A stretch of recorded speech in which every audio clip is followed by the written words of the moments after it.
If you're planning a photo shoot, you just don't want to leave the final look of it up to chance, which is where a photography mood board comes in. It's honestly the best way that you can get clear on your own vision for the shoot as well as communicate it with your photographer. Welcome back to my channel, or if this is your first time here, hello, my name is Kat Elizabeth. I'm an actor and personal branding coach obsessed with personal branding photo shoots.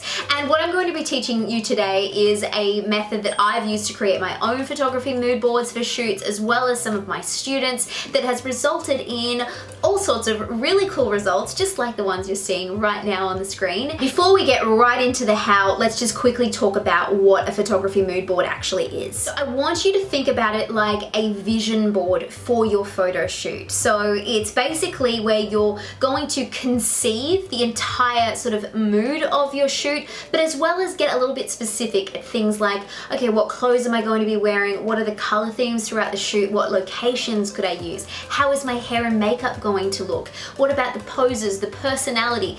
I mean, the sky's the limit. You can get as detailed as you want, or you could just have something that's very sort of abstract and high level. It's completely up to you, but I'm telling you right now that these things are game changers when it comes to planning your photo shoots. Well, welcome to my Milanote. I've actually set up a brand new account, so it's all blank and you can see exactly what it looks like when we first sign in.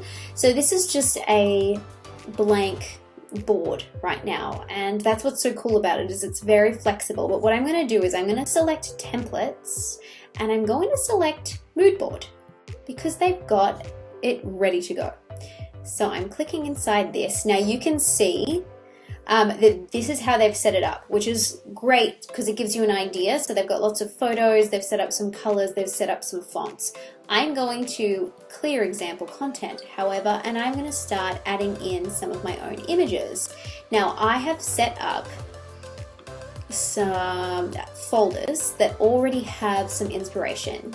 So I am going to go to my photos section first, and I'm grabbing a few different things, and now see that you can actually drag them around, and I'm just literally showing you what I would do if, I'm actually planning my next shoot. So this is very legit right now. This is the kind of research that I do. So I basically started by going into Instagram, found a whole bunch of favorites. You can save them to a collection, or you can just screenshot them if you're looking from your desktop. And I'm just going to keep adding a few extra photos. So you can already see, when you start seeing them lined up next to each other, you start to notice what they all have in common. So I like this one because I know that I'm going to be doing some ads, and this, like having pointing and stuff in images, means that you can, actually get people to look towards where you're pointing when you're doing like a Facebook ad or something like that. And here's another one. So we've probably got enough now. Okay, I'll put that one up here. So I have some brand colors that I like trying to use as much as I can. So I'm going to just be putting in the little hex codes. Obviously, if you don't have brand colors, that's totally fine. You can just pick some colors that you really like. You might be looking at the photos that you've grabbed and there's some colors inside there. So what else have I got? I have some ads that I've saved. So I've gone through and had a look at some ads that I thought worked really nicely.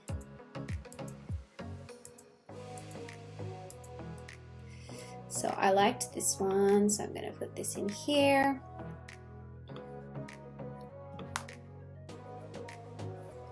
This kind of just gives me an idea of the way I was thinking of using these photos. Don't mind that one. So I'll put those there.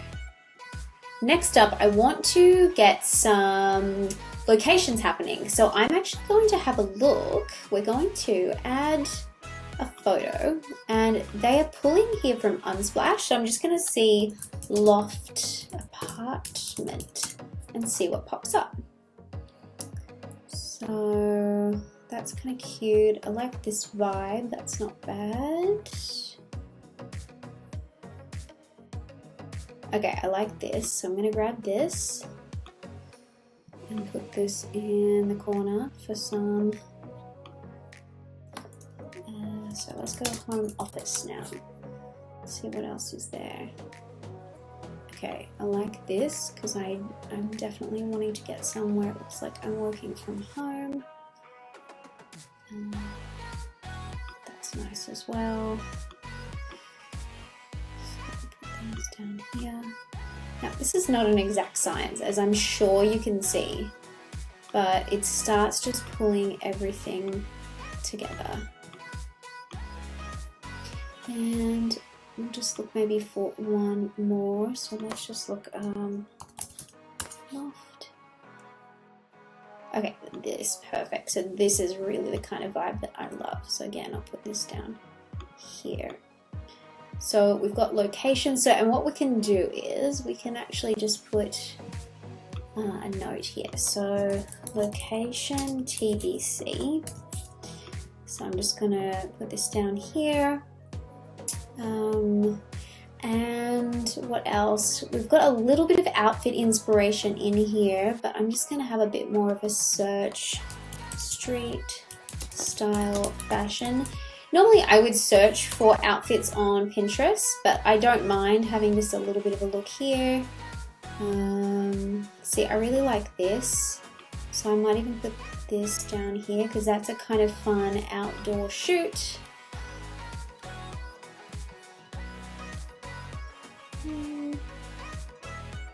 And I like this vibe too for another sort of outdoorsy inspiration. So I'm going to build these up over here. And you can kind of just see how it's starting to come together. Obviously, I can work on this more in time and, you know, keep tweaking it. I'm going to remove things that aren't working anymore. I can add more screenshots of like specific outfits. What I could also do is actually put in, like in one corner, I could start putting in some images of my own outfits. So, you know, you can grab stock images online of things if you've bought them kind of fairly recently. You can definitely actually find those stock images from the websites of where you've bought them, and you could drag in those images and kind of piece them together. So I might put them over here in the corner, and I could just drag these down here. But as you can see, there's just so much flexibility. You don't need any design skills, and you can start adding notes and things, and then you can share the link with your photographer and go, this is the kind of thing I'm thinking. Do you have any, you know, suggestions of where I could find a location that maybe has, you know, this kind of vibe, but definitely has like a space where I can use this? And maybe, you know, do you know any cool walls as well that we could, you know, do some outdoor shots? But it's actually a really fun experience, and it's going to help you become so much more prepared when you show up for your photo shoot. All right, so that is your little photography mood board crash course. Now, if you are in the process of planning for another photo shoot, I do actually have a freebie photo shoot planner for you that you can download, which is going to help you walk through all of the stages of planning of your photo shoot, including a checklist of everything that you're going to need to do in the lead up to the big day. So if you want to download that one, just have a look in the comments and the description section below, and I'll include a link. And if you have any requests for future videos around photo shoots, let me know, because I love talking about them, if you can't tell. All right, if this was helpful, please give it a thumbs up, subscribe, and hit the bell so you don't miss out on any future videos on photo shoot planning and personal branding, and maybe share this with a friend as well who you think might get something out of it. Thanks as always for watching, and I'll see you on the next one. Bye for now.